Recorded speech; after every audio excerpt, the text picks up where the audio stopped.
And welcome everybody to another edition of The Agronomists. It is Real Ag in prime time. I'm your host tonight, Shaun Haney. Really looking forward to tonight's discussion. It's a really, really important one. Very, very timely as we see growers. I saw a few pictures on Twitter today, people putting a little bit of seed in the ground, including at AFC Lethbridge. Brian Bears, I saw, was putting a plot in. So it's here, spring, and with spring comes weeds. And so we got some decisions to make when it comes to burn down as well as pre-emerge weed control, especially with this year's dry conditions. And, you know, depending on where you are, it's kind of relatively dry. Some areas worse than others, for sure. The southern part of the prairies, along with parts of Ontario, and maybe the northern part of the prairies in kind of the best shape. But we're going to get to all of it here tonight and talk about all the different strategies. Maybe even tillage will come up. I don't know how our panelists feel about tillage, but tillage is always one of the strategies you could consider, along with, of course, some of the herbicides and products that are out there. I want to encourage you, if you are a CCA, you can qualify for CCA credits for this. You just go to realagriculture.com and register. And sign up for the agronomist email, because we'll send you, one, a prompt to say, hey, the show is going to be on, but two, an email the next morning, Tuesday morning, and saying, here's how you qualify for the credits. So if you have any trouble with that at all, just send me an email, shaney@realagriculture.com. So let's get to it. Oh, I should say one more thing. If you want to participate in tonight's program, because we are live streaming. This isn't some recorded webinar we did like 2 weeks ago and we fancied it up and got it all ready and now we're going to play it. This is live, and so you can ask your questions, whether you're watching at realagriculture.com/live or at YouTube, Twitter, or Facebook. Just enter your question, your comment in the box, and we'll get to as many of those questions as possible, no matter if you're farming in Canada, the U.S., or abroad, because we always get some questions from somewhere else in the world as well. Let's bring in tonight's panelists. Up first, it is Rob Miller with BASF. Hey, Rob, how are you? I'm great. How are you doing, Shaun? Hey, I'm doing fantastic. Hey, Rob, where are you based out of? I'm in Guelph, Ontario. Awesome. Good stuff. We're also joined tonight by Jason Voogt. His company is Field Agronomy, based out of Carman. Hey, Jason, how are you? Good. Very good. How are you? Pretty good. And you know what? Jason's been tuning into the Agronomist as of late. So this is where you move from person asking questions to answering the questions, Jason. Yeah, and I think it's about to come back to haunt me, maybe. So we'll see. Well, man, it's really good to have you here. Hey, how are the conditions in Carman? Pretty good as far as guys getting ready for the season, and a lot of optimism that way. Plans in place, but we are definitely on the dry side. We have absolutely no snow, and we did not have a lot going on or going into the spring as far as that goes too. So we are on the dry side, so that is a little bit concerning. And now we're also looking at what's going to be the plan for seeding dates, because there are a lot of fields that we could actually seed right now, but based on the calendar, of course, we shouldn't. And so right now, more precipitation is what's on everybody's mind. Yeah, that seems to be the story of the southern prairies for sure. Encourage everybody to check out, go to the Agronomist archive, and you can find an early seeding cereals episode that we did, myself, Wheat Pete, and Dr. Brian Bears, and talking about whether you go or no go for sure. Hey, Rob, what about conditions out Guelph way? Well, I guess in Ontario, everything's a different story. The snow belt and especially in the Guelph area, I would say, winter came a little bit later, but it was, generally a softer winter by Ontario standards. We had a little bit more snow hang around in Guelph versus some of the regions further south, but within the last week, most of the snow's kind of gone away. We had a couple warm nights, and I would say, in general, we probably had a little bit less snowfall than normal. So, but this is Ontario. In 2 weeks from now, we'll be getting rain and complaining how wet it is. So. Yeah, our tiles are plugged and all that kind of stuff. So Jason, in a year like this, and we're talking broadly, okay, so we're not talking about specifically about the Carman area, but just in broad sense, there's a lot of different strategies that growers can really put to use, right? We've got just a straight burn down. We've got seed it or plant it, and then do something with pre-emerge. How do you try to break down this complex issue? Jason? did Jason freeze? He might have. Rob, do you want to take that? Yep, go ahead. In regards to trying to break. Good. Oh, okay, go ahead. There you go. I don't know what happened. I know, exactly. So can you, okay. Yeah, there you are. We got you. Go ahead. Okay. So, I mean, a lot of it comes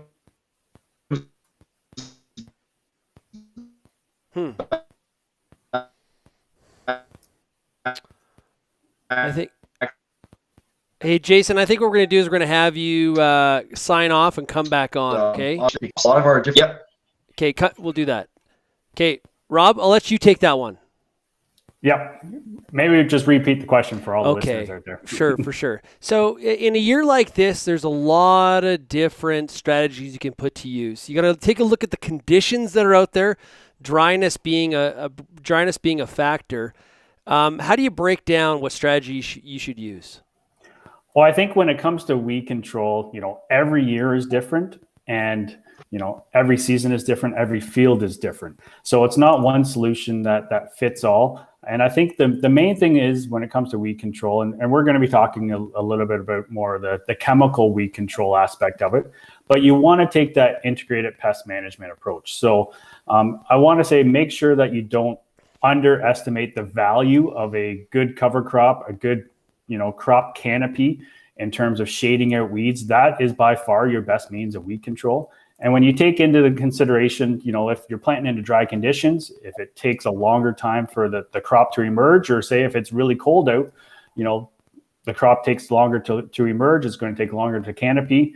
But that's one thing that you have to take into consideration. Mind you, with that, if the crop's not germinating, neither are the weeds. So that's you also have to take that into consideration as your weed management strategy. Yeah, and Jason, welcome back. That is one of the struggles here, right? Is that you walk out to your field, you could probably go on cereals in some cases, but you're like, there's no weeds. What do I do? Do I plant? Do I put seed in the ground and then try to kill the weeds later? But then there's this window. So how do you tackle that? Yeah, exactly. So someone else I was talking to today was thinking that, because we need more time, maybe we might need more time to get the activation rainfall for those pre-emerges. We might need to put them on before seeding. But I think right now, based on how little moisture we have, the strategy this year for most guys is going to be seed first, utilize the moisture that's there at the right time. And then the management as far as weeds go, just exactly like Rob said, the weeds are not going to germinate unless the moisture is there. So the same as the crop. But what we need to do is make sure we really adhere to the guidelines of those pre-emerges. And if they are to be applied right after seeding as a pre-emerge versus just before the crop emerges, we need to do that, because then that also allows us to have more opportunity to get the rainfall that we need if it does come. So Jason, are all residuals created equal?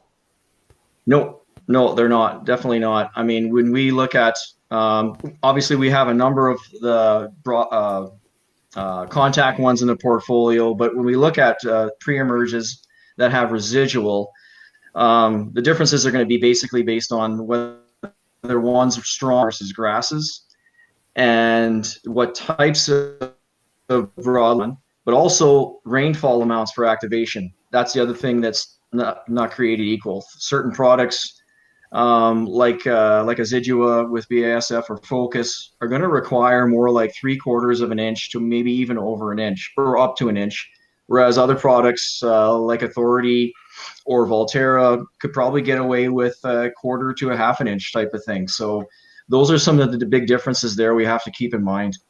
Okay. Yep, and that's a great point, Jason. And especially when we talk about moisture for activation, that is, that's 3/4 of an inch in one shot, or in maybe 2 rainfalls. It's not a 10th year or a 10th year, and 2 weeks later you get another 2/10. It's kind of hoping to get that moisture within the first 10 days to 2 weeks. And just with residuals, Rob, we need to have moisture, right? That's the activation. We have to have moisture. They just don't work without it. Yeah, for sure. So it depends on the product, obviously. Some products will have contact and residual. Some are just strictly residual. So that's where the moisture that is required, and as Jason said, some will activate in as little as a quarter inch, depending on the soil profile as well. And something like Zidua, more moisture, the better. But it also depends on your soil type. If you have sandier soil, coarse soils, lower organic matter, the herbicide isn't bound as tightly to those soil profile, and it actually moves down that soil profile much faster than other herbicides. So it depends on multiple factors: soil type, organic matter, and obviously the herbicide of choice.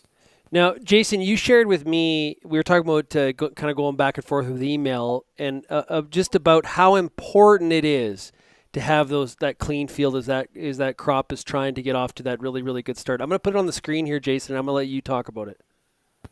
Sure. No, just hold on here. Give me 1 second. There we go. Go ahead. Yeah, you bet. So this is information that was put together by University of Manitoba and also with Manitoba Agriculture and Food. And what you're showing here is the different critical weed-free periods by crop. And below that, the second chart talks about economic threshold of certain weeds by crop as well, and the effect there. So the top, like I said, talking about the critical weed-free period, you can see there's definitely a lot of differences between certain crops, whether they're the cool season or warm season crops. But what's really interesting to note is if you look at some of these more specialty crops, and this chart you got up there, Shaun, when you look at flax or sunflowers, and you look at something like kochia in front of sunflowers, you only need 10 plants per meter square to cause an economic yield penalty when it comes to those flowers. And obviously, like the comment section say, it depends on the timing of emergence as well. And even volunteer canola, which we deal with quite a bit here, or is a significant weed in certain crops. When you look at soybeans there, it definitely has a range there on plants per square meter. And that's based on the research that Rob Golden had done at University of Manitoba. And a lot of that, again, depends on emergence timing and row spacing. So a wider row where you have that much more row closure, like Rob alluded to there before, and taking much longer to close that row, you don't need as many plants to cause an economic yield loss. A row that's narrower and can close in quicker and compete with those weeds. So that's just something to keep in mind when you look at something like this. Well, and Rob, we've seen from Dr. Clarence Swan's data at University of Guelph, like these plants communicate. Like, it seems strange and it sounds like we're a little bit hocus pocus here, but these plants, they communicate between the crop and the weeds that are coming. Bizarre. Like that factors in here too. Yes, definitely. So that is, some work that Clarence Swanton did, and probably, I'm dating myself here, but that was probably about 12 years ago when he started to talk about that critical weed-free period in corn and how the corn plant can actually sense the weeds that are emerging right beside it and emerge with the crop, and it'll actually change its growth pattern. So it'll actually start to grow a little bit taller, and it puts more energy into vegetative growth to outcompete some of those weeds, and less energy into root growth. And you might come in there and spray it with your in-crop herbicide, wipe out all the weeds. At 8-leaf corn, they look identical. But where we start to see those differences is in the summertime. If we run into some drier conditions, there's actually less root growth there in some of those plants that had that early season weed competition, because it put more energy into vegetative growth and growing taller to compete those weeds. So it might look perfectly clean at the end of the season, but that's where you start to get some of those yield penalties. Yeah, for sure. Okay, the chat tonight is absolutely humming. I love to see the participation for everybody. You guys can see here on the panel. It can be somewhat distracting seeing the comments fly here, but great stuff. I really appreciate everybody participating like this. This is great. Let's show our first clip. And I think we've got some great ones here with one of our panelists, Rob, doing some great work in some of our schools that we do with BASF and some other partners. The first one I want to show is you reference dry conditions in it, but it looks at some a plot where there was a pre-emerge, I believe, and sort of what strategy developed and the different sizing of plants. So let's let's have a look at that one. I got to make sure I grab the right clip. This one. I want to talk about this plot you have. Really shows, I think, the value of pre-emergent herbicide versus a post, especially in a dry year. Definitely. So this plot actually happened by accident. We've sprayed all of our pre-emerge programs on corn, and we didn't get moisture in the first 7 to 10 days to activate it. So what happened is we went in there at about the 1-leaf corn with just straight glyphosate to control that initial flush. And you can see that even though it was dry, even though it wasn't initially activated, there is still a lot of value in that pre-emerge herbicide, controlling those weeds during the critical weed-free period in corn. It's roughly at about the 7-leaf stage now, so the application window for herbicides is over, but you can really see that there's a lot of value there. As we go over to this plot here, this one had no pre-emerge herbicide. So it only had that post-emerge glyphosate, same as that one, at that 1-leaf stage, but you can see the secondary flushes that are coming up. There's a lot of grasses, some lamb's quarters, some pigweed here as well. So even though we didn't get some moisture to activate those herbicides, there's still a lot of value there. We've had several comments this year that from growers saying, well, I just threw my money away, but you can really see the value here and setting your crop up for the best yield potential. Okay, we are back here. During the clip there we lost Rob, so we're back. Lots of moving parts here. So Rob, can you talk about? So it's almost you and me, Jason. It's not just me out here in the sticks. Yeah, exactly. So Rob, can you talk about that clip a little bit more and what it tells us? Yeah. So number one thing with research, a lot of this stuff happens by accident, and for the most part, we put the residual herbicides down and we didn't get activation. And we often hear of, I wasted my money, I threw it away. But when you don't have that check strip, you don't know what, 50, 60, 80% weed control actually looks like. And depending on the product, so obviously some are broken down by sunlight. So I'm thinking of Treflan or something like that must be incorporated. It can break down. But for the most part, a lot of the herbicides that are registered don't really get broken down by sunlight. So they're still going to be there for a few weeks when that moisture does come. So we will have to take out that initial flush, take out with glyphosate or whatever herbicide is required based on the crop. And then once the rains do come, it still becomes activated. It still gets you through that critical weed-free period. So I'm seeing it on the chat there. You definitely don't want to wait till after three leaf stage. You want to make sure that your corn is clean, start clean, stay clean, especially when you have these resistant weed biotypes. And when you use a soil applied residual herbicides, you can also incorporate additional modes of action that might not be registered post-emerge. So that's a main benefit to using that residual. Now, Jason, the clip we just watched was corn, but these same principles are the case in all crops we're growing, mainly across Canada, right? Like canola has the same rules, wheat has the same rules, right? You got it. We need to be, very astute as far as getting those weeds controlled early. If you remember back to that chart that you pulled up there before, that critical weed-free period generally begins at emergence in most of these crops, or first leaf, maybe second leaf, and then up towards that fourth or fifth or sixth leaf in. So we're talking about really, really early, where that yield is set. And that's usually what happens, is most of that yield is set with a lot of those early season crops like wheat, barley, oats, and canola. So that weed-free period is very, very critical then. Yeah. But Jason, I had somebody listen to the radio show today. Peter Johnson and I were talking about pre-emerge herbicides, a little bit of a prelude to tonight. And the grower had said that, you know what, if I go and seed, I won't even do a pre-emerge. I'll just wait and kill all the weeds in my in-crop. What do you think about that idea? Well, and that's exactly it. I think that's a recipe for disaster, especially for one, you saw by Rob's clip there is still some activity that you would get from those pre-emerges when you do get a rain. But the other thing too is if you let that happen, you're allowing those weeds to emerge. And there's a lot, you got to remember, I saw it on that video clip you sent before from Mike Cobra. A weed seed is really small.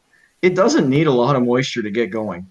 And if your crop seed is a lot larger and takes a lot more water to imbibe it, soil moisture to imbibe it to get it germinated, you're going to have a lot of weeds get ahead of that crop. And then that's where they're growing during that critical weed-free period and could cause some yield penalties. So that's why that's still really important. You know what? Let's pull it up. You called it. Let's have a look at it here, man. Let's have a look at it. Let's do it. I just got to get Johnson off the screen there, and oh, geez, Peter, geez, man. Yeah, I tell you, he's mucking it up here. Okay, hold on, Mike. Here's Mike Cobra from Omafra talking about residuals and how they work.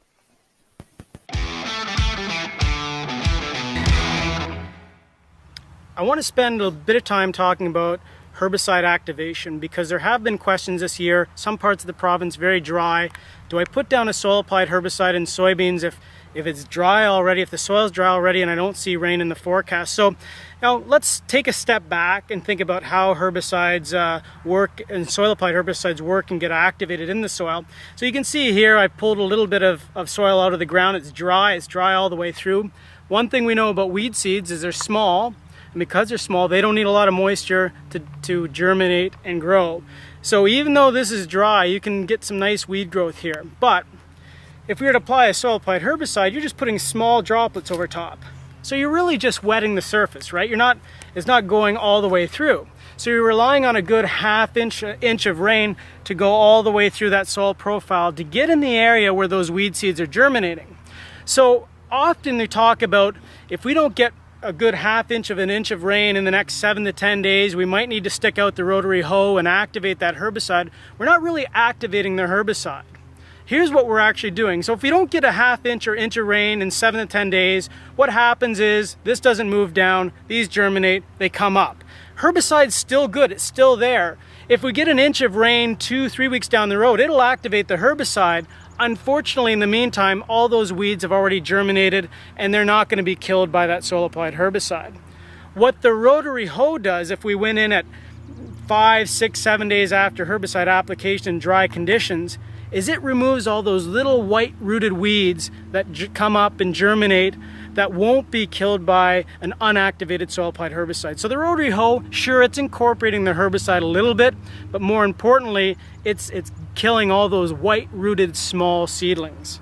So that's the impact of dry herbicide. Again, we need a lot of moisture to move it down into the soil profile. Perfect. Okay, Rob, what'd you see there?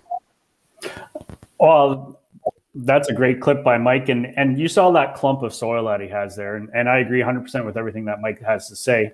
What we've actually found is, say, you do some tillage, and we're not going to get into tillage discussion too much because I see Johnson's on here. Yeah. But what we've actually seen in some of our plots is maybe you went out there, you got a little anxious, and you went out and did some tillage, and you worked up a few clumps. And we've actually seen, when you use that soil applied residual herbicide, the weeds will actually germinate behind that clump because you're not actually getting good coverage of the seed. So just like Jason mentioned, the weed seeds are very small. They'll actually germinate behind, whether it's corn residue, behind those clumps. And this herbicide is still there, but you want to make sure that you have really good soil contact. Some of the other benefits of a soil applied residual herbicide is time management. It's easier to time that in-crop application in a 2-pass system. It just buys you a little bit more time. You can maybe save a week, maybe 10 days, so that you don't have to go out there. You can pick the optimal day to spray. So you don't have to worry if it's too windy or, maybe you got some moisture on the way. It's not really ideal conditions. So it actually is some nice insurance to buy you more time. You can finish up spraying the winter wheat with Fusarium head blight products, or spraying the other fields, the other crops, wrapping that spraying up first, and then you come back and your field's not a train wreck. So Rob, rotary hoe or not, you still need moisture. Still need moisture. Not too many people use a rotary hoe. They use more of a rotary hoe to break up the soil crust more so than weed control. But have seen it done a little bit, but for the most part, they're coming in with an in-crop herbicide application. Yeah, for sure. Jason, anything to add on that? No, I totally agree. I was going to say rotary hoe. What? Yeah, I know. Yeah.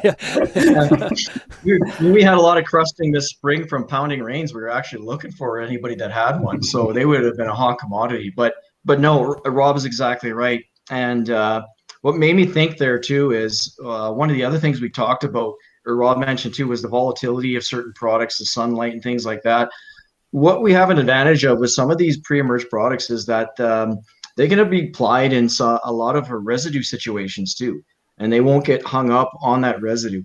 So they can sit there for quite a while. Still need that rainfall to get them in the soil, get them into the zone where those weed seeds are to control them. But that's one nice thing about them. They're not going to get tied up where they're gone forever. The other neat thing too is related to the concept of, okay, we don't write it. It comes later, 7-10 days later, we've got other weeds that have emerged. Most cases, obviously, we're not going to get control on those weeds that have emerged before that rainfall event. But certain molecules like sulfentrazone in a higher pH situation can actually have some kind of reach back on controlling some of the weeds that have emerged, so long as they're small enough. And those are the weeds that are on control on the label. So things like kochia. Whereas anything that is maybe suppression only, you're not going to see that. So that's the other reason too, to be, looking at still applying that pre-emerge and realizing that, yeah, even if we don't get that rain right away, there's still going to be a lot of benefit to it. Awesome stuff. That's great. Hey, I got a question here from Nathan, wondering, does soil temperature affect weed control with soil-applied herbicides? Jason, do you want to comment on that? Well, I was going to throw that one to Rob because Okay. I talked too much already, and being the courteous Western agronomist, I want to make sure I let my Eastern cohort go first. Go ahead, Rob. Well, you're based in Manitoba, so I thought that you had frozen soil for 8 months of the year. But we also scout our fields with dog sled too. Yeah. That is a real thing. For sure. So I guess I'll take a stab at it first, and then Jason can correct me on it as well. But I think for the most part, in cold soil conditions, just like we mentioned at the start of the show, you don't really get as much, actively growing weeds. And herbicides always work better to smaller actively growing weeds, or especially if it is something like the Group 15 products. So your Dual, your Frontiers, your Residuals, and there's various combinations of products out there. You actually need that shoot to actually emerge through that herbicide layer, because that's where you actually get the uptake. So sometimes it's the uptake through the shoot or through the roots. And if that ground is fairly cold, you're not really getting that actively growing weeds there as well. Okay. Another question here from Ty. Any herbicide have residual on buckwheat? Always have to make extra pass of glyphosate in a corn year after buckwheat in cover crop. Either of you guys know an answer to that one? I'll take it because it's a corn question, and we're based in the East. So I think the most part would be there's a lot of products out there. The atrazine based products are fairly strong on buckwheat, since it is a polygonum species. So check out Pub 75 there. You'll look at actual buckwheat there as well. But for the most part, anything with atrazine in corn would be pretty good. And if you have soybeans in your rotation, something like a metribuzin would also be good. Yeah. Yeah. Jason, do you let's assume there's a little bit more moisture. And for some of our viewers in the northern part of the prairies, moisture is not too bad, right? So they're just waiting for it to warm up so they can, to the soil's fit. So, one of the issues I see on the burn down front is always that temperature, right? Like the air temperature, because it's like, there's weeds there. I want to burn them down before I go and put some seeds in the ground. But the trouble is are they actually active, because it's still so cold at night? You may get some heat, midday, like we had here. It was plus 20 on Saturday, but it was still, like low, just above zero at night. That's kind of a go or no go kind of decision at this time of the year as well. Yeah, it is definitely. And especially if you are going to be adding glyphosate, for example, to that pre-emerge. Some of these pre-emerges you can apply just by themselves. And so in that case, just like Rob said, you want to look at the fact that, whether or not it's warm enough for that weed to actively grow. So they can be applied, they can still work. But what the caveat's going to be is if you're trying to control some weeds that are up, it's going to be basically up to the glyphosate to do that. So regardless of what pre-emerge you put down. So you're going to have to look at the fact that, are we going to get uptake from the glyphosate first? And if that's the case, then you could apply.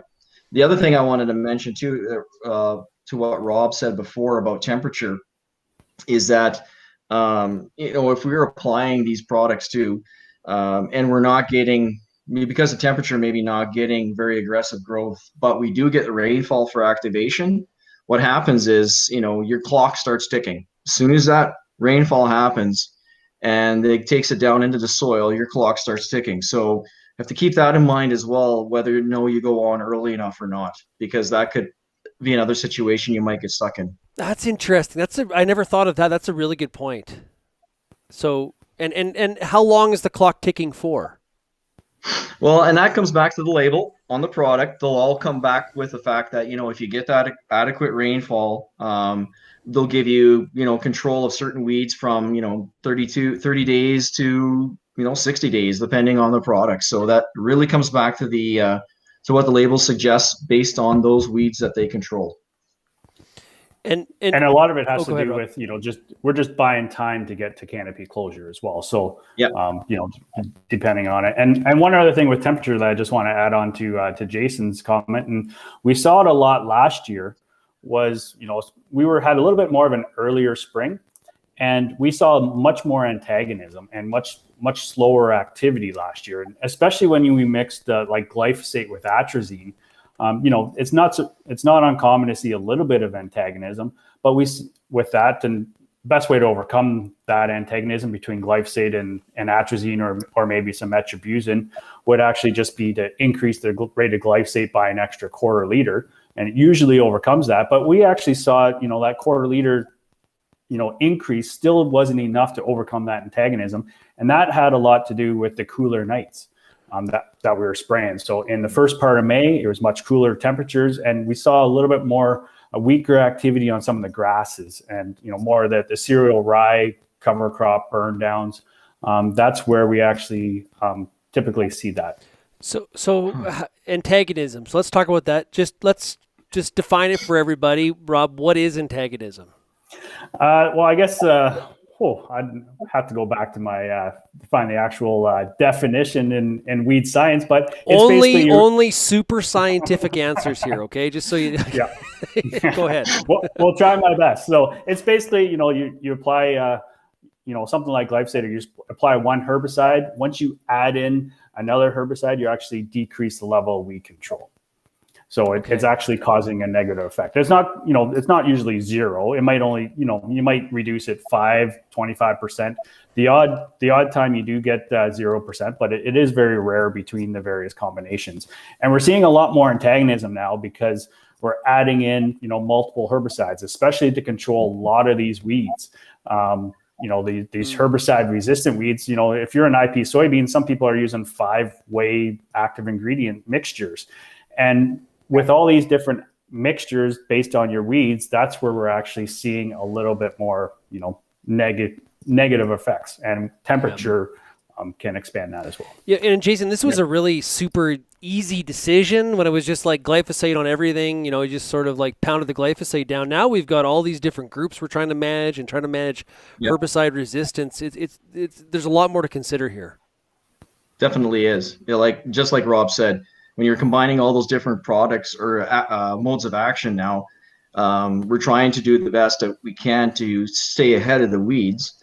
But at the same time, in order for them to be effective, you can't just apply them, half rate of one and full rate of the other. They have to be applied at full rate to get the control they need. Otherwise, it's not going to help you any. Some of the things that we're also looking at too is going to be, trying to help with the efficacy of these products, depending on, different conditions, water quality, temperature, using things like MSOs or other adjuvants to try to help with that. That opens up another whole Pandora's box as far as what's the right product to use and what, combination, that sort of thing. My definition of antagonism is Lindsay Smith not having her Starbucks all day and then having to host one of these at night. She would be very antagonistic. So yes, thank you. Thank you. I feel like we're talking to each other. Thank you. I get totally what you mean. Yes. That's good. All of this is good. Exactly. Hey, okay. I want to go ahead. Well, you finish your thought.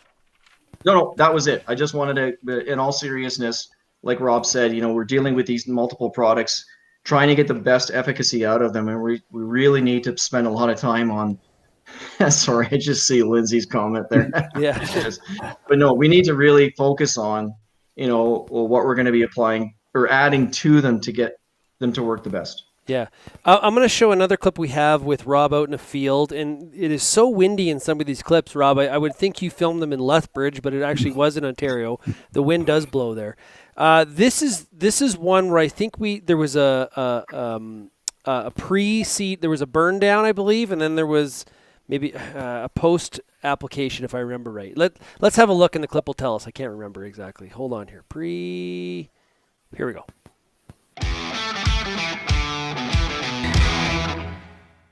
I want to talk today about pre versus post weed control. It's an interesting year and how it's developed, but I guess it really starts from a weed control perspective with a good plan. Absolutely. So in terms of herbicide-resistant weeds, such as glyphosate-resistant Canada fleabane or even water hemp, a good solid pre-program is critical to success and to maximize your yield potential. So even if you don't have some of those weeds, you always want to make sure you have a good plan and also plan to have some multiple modes of effective action, especially in that pre-emerge program. Talk about the plot you got here. You've got a pre and a post plot. A lot of difference here, some timing and some plant differences here. Yep, definitely. So where I'm standing here is in what we call a running check. So this is kind of an untreated. To my right is a total post program, and to my left was a pre-emerge program. Only one shot, so only pre only post only. This was done about 4 weeks ago. You can see overall really good weed control, even considering we've had a very dry spring. We didn't get some of the activating rains, but you can really see that this just buys you a little bit more time. You can incorporate a few different modes of action in there to control some of these weed species versus relying on a total post program as well. So Rob, we see some weed carcasses in the post. Obviously you had some weed control here. Talk about the weed-free period here. Obviously there might be some yield impacts if we're spraying that late in post. Yes, definitely. So there's research that's been done that the critical weed-free period is from the first to third trifoliate, but more recent research has been shown that critical weed-free period is very similar to corn. It's from emergence all the way up to the fourth trifoliate. And when you're relying on a total post program like we have here, this was sprayed around 10 days ago, so it might look really good at plant or at harvest, and you can really see that there's some carcasses there, but we're getting that second flush. So this didn't have a residual component applied post emerge, so you're getting that second flush. It's still probably going to have another shot of an in-crop herbicide before canopy closure, so it still is a two-pass program, but you can really see that those weeds, especially in a dry year that we've had this year, is competing with the soybean crop. And we may not see it now, but usually later on in the season, another couple weeks from now, usually the start of August, is where we really start to see differences in the plant height. So although it's at roughly the fourth trifoliate stage now, when we look at it in August, you'll see the plots that had a pre-treatment are actually bushier beans. So they didn't have that early season weed competition, more robust and setting yourself up for success going into the month of August. Now it's been a dry year, and a lot of people complain that, hey, pre's, quite often just sit there and don't do enough. But yep. Hey, they're there and they're still active, right? Yes, absolutely. So whether it's in corn or soybeans, we have a number of plots here where we didn't receive that activating rain within the first week. And we went in there with just a straight glyphosate application, took out that initial flush, and once the rains did come, we saw that activated the herbicides and actually had really good weed control. And that's the case in some of the other plots that we'll show later. But some people say, well, I didn't get the rain to activate it, I just threw my money away. And for most herbicides, not all, but for most herbicides, they don't get broken down by sunlight, so then they're still there. So when the rains do come, they activate and provide that residual activity, especially for the later emerging flushes. So it buys you a little bit more time. We actually haven't had that many optimal spray days this year. We've had high temperatures, we've had windy conditions like we have now. We're so busy trying to get the fusarium head blight products on the wheat, and same with trying to wrap up corn. Having that residual program down, especially pre-emerge, buys you more time. So it allows the sprayer to wrap up some of the other crops. When you come back to the spray to the beans, it's not a complete mess. Buys you a little bit more time, and you can wait a little bit for that optimal day. It takes out that urgency as well, because the weeds aren't competing with that crop. Final question, Rob, and that is a 2-pass program. Typically, you prescribe a 2-pass. Will you come back with 2 passes, second pass on both of these? Probably will come back with a second pass for both. If I was a farmer, based on this weed pressure that we have at this research farm, we'd probably come back in here with a week or 10 days, depending on if it's IPs or just straight glyphosate. But that also allows you to, it's mostly just the grasses. They're smaller, they're actively growing. You can really just do a 2-pass program. So whether you're relying on total post or pre followed by post, it's really a 2-pass program for multiple weed control and the most consistent weed control and the best control that you can get on some of these resistant biotypes. Great stuff there. Ty pointed it out. You can see it in the video, Jason. The soys on the pre-emerge in that video, bigger. And Rob mentions they're going to be bushier at the end of the day. That was pretty visual. Very visual, exactly. And like Rob mentioned earlier too, if you don't believe a check strip, how are you going to ever know that, right? And so they would have the advantage at that research farm of showing that. Rob, can you tell us more about that plot? Yeah, so that was at our research farm just outside of Guelph. And, it's been a research farm for about maybe 15 years now. So we have heavy weed pressure there. And as you saw, it was a windy day and it was also just finished raining. So as Jason mentioned earlier, now the time is ticking. You started to see those second flushes, especially in the treatment that just had glyphosate alone. And that's where, when you don't have that residual there, everything just starts to flush all at once, and then everything has to be sprayed all at once. And when you're dealing with weeds like, even something like water hemp that can grow 1.5 inches per day, timing is key. And, if you get delayed, a week or 10 days or say a week from equipment breakdowns or from heavy winds, that's when it can really have a big effect on your yield. Well, on just overall control. But you said earlier we're just trying to buy time to close the canopy. So there's the visual. You're getting closer to closing that canopy with the pre-emerge. Jason, go ahead. Yeah. So there's 2 things that come to light here. So Rob, those are probably for the most part Roundup to Extend or Roundup Ready 2 beans, right? Yep, they were. Yeah.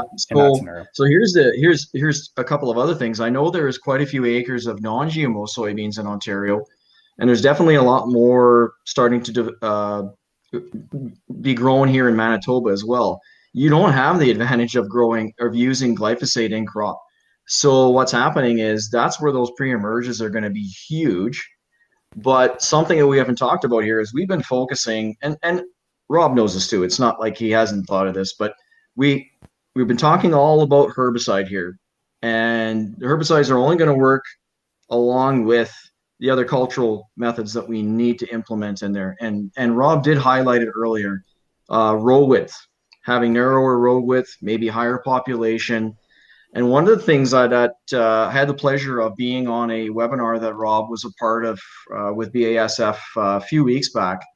And a lot of the week, we were specifically talking then about dry beans, where we have even less herbicide options and a lot more issues with herbicide-resistant weeds here in Manitoba. The fact of getting these weeds under control and your other crops in rotation ahead of these is probably even more important than anything else that we can do. Yeah. Rob? Yeah, always have that plan in place. So, look at it as an overall systems approach. And yeah, I agree with Jason 100%. Mike Cobra did a survey of Ontario agronomists last year. Number one weed that was an issue in most Ontario fields was lamb's quarters. So we always think it's the glyphosate resistant weeds, but it was lamb's quarters last year in Ontario. So as Jason mentioned, lamb's quarter is actually the most challenging weed to control in dry beans. So what are we doing to control lamb's quarters in your corn, in your soybeans, in your wheat? Everything part of that rotation, utilizing fall applications and utilizing cover crops after the wheat crop, or even possibly interseeding some crops in corn if you do have some challenges there. So we're somewhat limited to the number of classes of chemistry in dry beans. And that's where, I always say, save your group 2 herbicides for dry beans if that's in your rotation, or your IP soybeans. Don't burn out that chemistry in some of the other crops like corn, because we have a number of new chemistries that we can use in those crops. So save your group 2s for those. Jason, like canola, right? So typically we kind of moved away from some of these products because of herbicide tolerance. They've kind of come back to light. Edge is all of a sudden back in fashion again. Yep. Edge and Treflan, Eptam, Frontier Max, you name it. Actually, Ultra Blazer, Metribuzin, all these things are starting to come back. They're in style again. The old guys are popular again. See what I mean? Yes. Hey, you know where I'm going with this? Yeah. So that's the cool part of this. But it is. I mean, these are groups that we haven't used in a lot of years, and they have efficacy. It's just a matter of re-educating ourselves first, and then the grower, when it's going to be the best time to use them and what their limitations are. But not to get hung up on using herbicides as the only option, but to have it in combination with other things like Rob said. Yeah, for sure. Good stuff. You know what? Go ahead, Rob. And maybe just to build on Jason's comment there, we have to almost, like he said, retrain ourselves. So when we talk about some of these conventional products, spraying a smaller actively growing weed, well, what does that mean? We're probably so used to using glyphosate, and spraying a small actively growing weed might be, 10 to 15 centimeters or 2 to 3 inches. Whereas, some of these conventional chemistries that I'm thinking more Bazagran, that's an older one as well, trying to control lamb's quarters, small actively growing weed for that is maybe an inch. I always say if it's the size of a quarter, you'll control it. If it's the size of the loony, it's an escape. It's going to be really tough to take down, or you're going to start to see the weed controls start to decline. So that's where, actively growing weeds, what does that mean? And glyphosate is probably a little bit more forgiving as long as you don't have resistant weeds versus some of the other chemical or the regular chemistry that we had. Yeah. Question here from, we always get somebody watching from around the world. Rogerio's watching from Brazil. He's an agronomist there, and he has a question about what's the worst weed you have to control. And I had to look this up because I'm not the pros like you guys, but the Consia bonarius, I don't know how you say that, but what would you guys say you feel is one of the toughest weeds that you're trying to tackle on a yearly basis? Jason, you first. Oh man, there's so many, but I would have to say the Rob mentioned it already, lamb's quarter, but right behind it would be pigweed. And maybe I'm biased just because of what's been happening in our area, but and it does vary based on soil texture too, from our heavy clays to our sandier soils. But honestly, lamb's quarter and then probably pigweed would be the top 2 if I had to pick 2. Yeah, Rob, how about you? Yeah, so I guess if I only had to pick 2, that's quite the challenge there. So we have a Caniza species. Canaphlebian is Caniza canadensis. So it's very similar to that. I would say 5 years ago that was probably the biggest challenge because of glyphosate resistance. But now we've managed that. It's been around for 10, 15 years. The one I'm most concerned about is lamb's quarters, because Mike Cobra actually did some work and he presented at the MaizeX webinar about a month ago. And we're seeing some increased tolerance to, or increased metabolism to glyphosate with some lamb's quarter species. So we're not saying it's resistant yet because it's not confirmed, but he said on that webinar that we're seeing some increased tolerance, which makes sense. We've seen, we need to use higher rates of glyphosate in order to get adequate control. And the other one that I'm really concerned about, and it's just starting to slowly get in here, is water hemp. And this is, Canada fleabane was easy compared to this weed. Like this is resistant to, I think it's even 5 modes of action now in Canada. So it's group 2, 5, 9, 14, and now 27 there's some resistant group 2 or group 27 resistant populations in Quebec. That one could be a game changer, and it spreads throughout the entire year or germinates throughout the entire year. So it usually comes up after planting. So after we've done the tillage or maybe just the straight burn down, and it can actually germinate all the way to in September.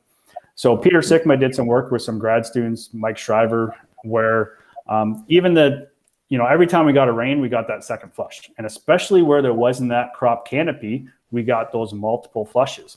And what's interesting from that research was where in September, those plants, it only took 2 weeks for those plants to actually germinate till it set seed.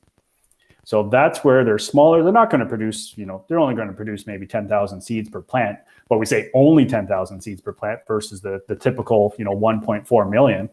But weeds that germinate in October or even late September and can still set seed that year, that is what concerns me. So that hopefully we can keep an eye on that. But I think that it's part of the pigweed species as well.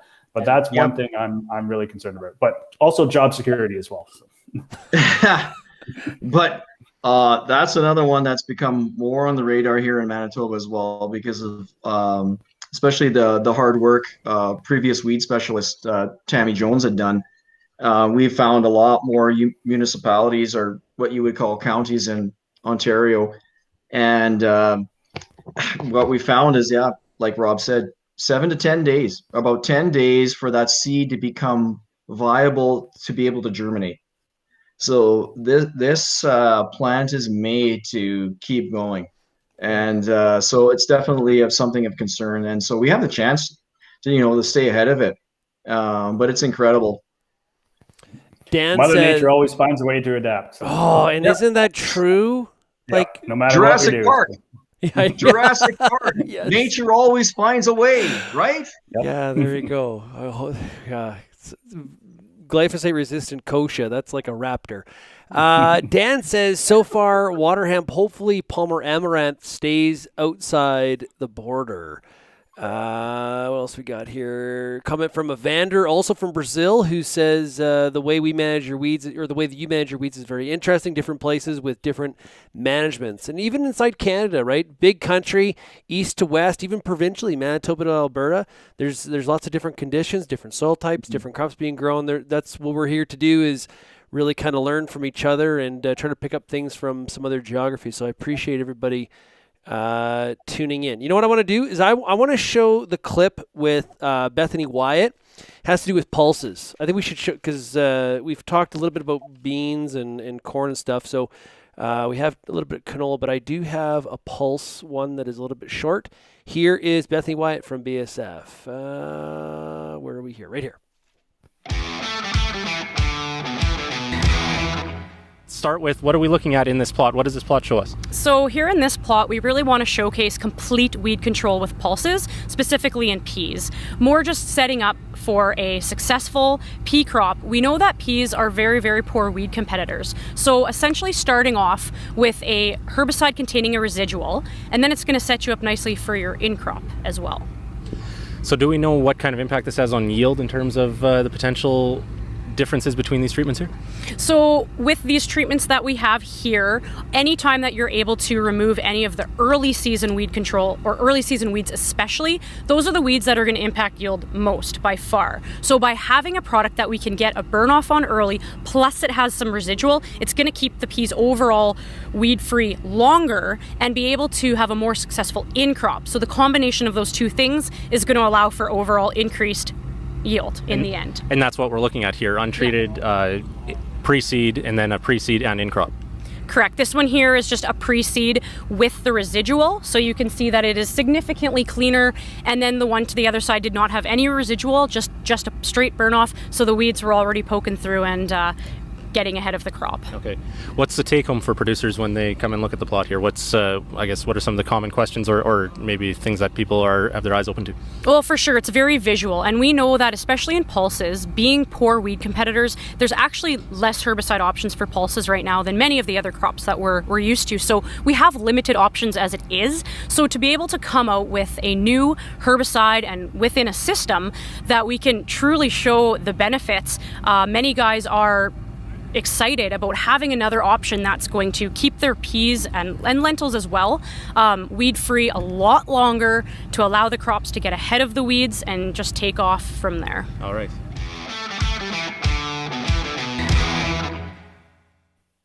Pulses, Jason, definitely where weed control, whether that's in crop or pre, there's challenges, right? It's got to be probably the toughest crop type to deal with these issues. It is, definitely, because I mean, even if you adhere to some of the other things we talked about culturally, like narrower rows, higher populations, you can only go so far with those things too, right? So then you're still back to relying on herbicides. And because they are all categorized as pretty much being a very poor competitor, which they are, depending on which pulses, some worse than the other, that's where these pre-emerges with residual are going to be really, really important. And you look at some of the critical weed-free periods of those, again, bringing that up, depending whether you look at some of the data from Manitoba or from Saskatchewan, you're talking about, anywhere from 2 to 4 weeks after emergence is your critical weed-free period for things like peas. So yeah, that's a big time. That's a huge time frame which you have to keep things, weed-free to be able to optimize your yield. So yeah, very important. Yeah. And so, Jason, I don't want to take it out of context, but I have in our email, we were going back and forth earlier, and I highlighted here, always go with a residual if possible. Is that kind of a rule you live by, or did I pull it out of context out of your paragraph here? I was probably drinking too much Ryan Coke at that point, but no, I'm just kidding. Kidding. This is a family program. Yes, okay. Right. No, I honestly, yeah, if you can, especially when you think about it, we only typically use these pre-emerges in front of certain crops, and those are the ones that are probably the most sensitive to losing wheat or losing yield potential early. And those are the ones that are more specialized, that have trouble competing. So flax, sunflowers, soybeans, dry beans, even and corn as well. So when you look at corn and even things like sunflowers, you don't have a lot of population there to compete either.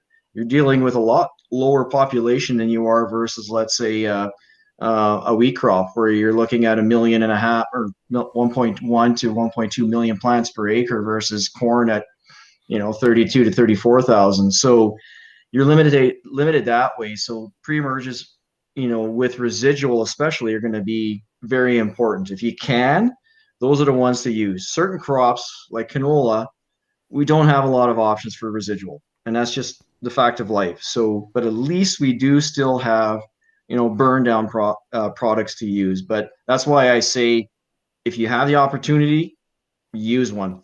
And, things like dicamba with the XtendiMax or Ingenia system, you get that with those products as well. So Rob, what's the ideal strategy here? Proper burn down, then have to go with like a pre-emerge. Like what? Like, would you go with pre-emerge then 2-pass? Like, what's kind of the ideal? Like based on your research here, what is if the conditions were right? What would be the perfect scenario?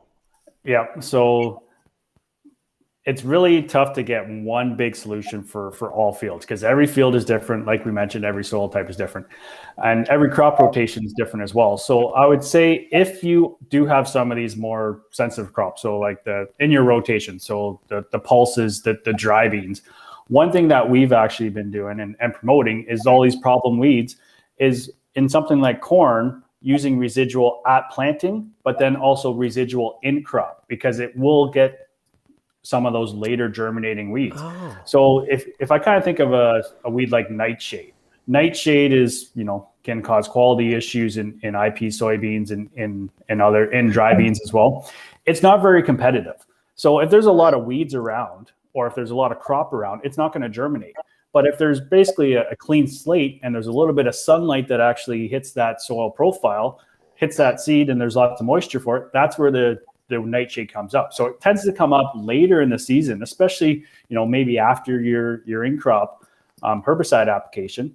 And that's where we tend to get some of the more flushes in July, and then they're there at harvest and can cause the quality issues.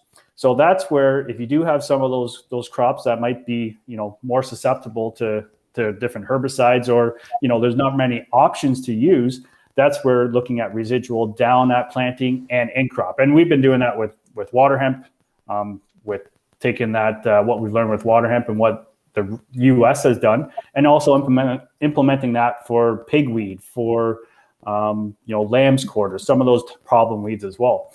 The one thing is we're talking a lot about, glyphosate and broadleaf weeds. But when we look at some of this chemistry, especially in Ontario, I'll say, we've added, Canada fleabane. We've had it for a number of years. We're adding in, say the kick sorter technology, so the Aragon, or we're adding in dicamba, or we're adding in, 2,4-D. But what are you doing to actually control some of those grasses? We are actually relying on glyphosate to do a lot of the heavy lifting for those grass species, because we're targeting, Canada fleabane, we're targeting all these broadleaf weeds because there's the problem in that crop, but also just relying on glyphosate to only control grasses. So, I'm not going to look into my crystal ball and say, what weeds is going to be next to be resistant, but, take into account the grass species as well as part of your herbicide management. Same thing here, Jason, in Western Canada? Yeah, I would agree with that too. And I think we need to not forget, like Rob said, about the grass part of it too, because I know that we are, like you said, still relying on the glyphosate part of it.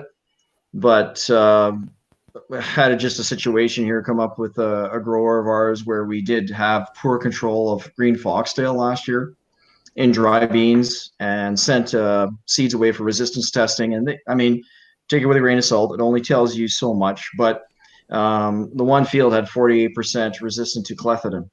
And so, we need to then not just think about, these other pre-emerges for broadleaves and the different modes of action they have for broadleaves, but the fact that they can also help us when it comes to grasses as well. So I didn't think about that ahead of time, but that is definitely something that Rob's very much right on.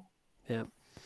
Well, you saved me some grief. Nobody mentioned tillage as a weed control option. So there is that. That might be success. But it is an option, right, Jason? Like if there's still some people, especially if you're an organic grower, tillage is still one of your weed control go-tos.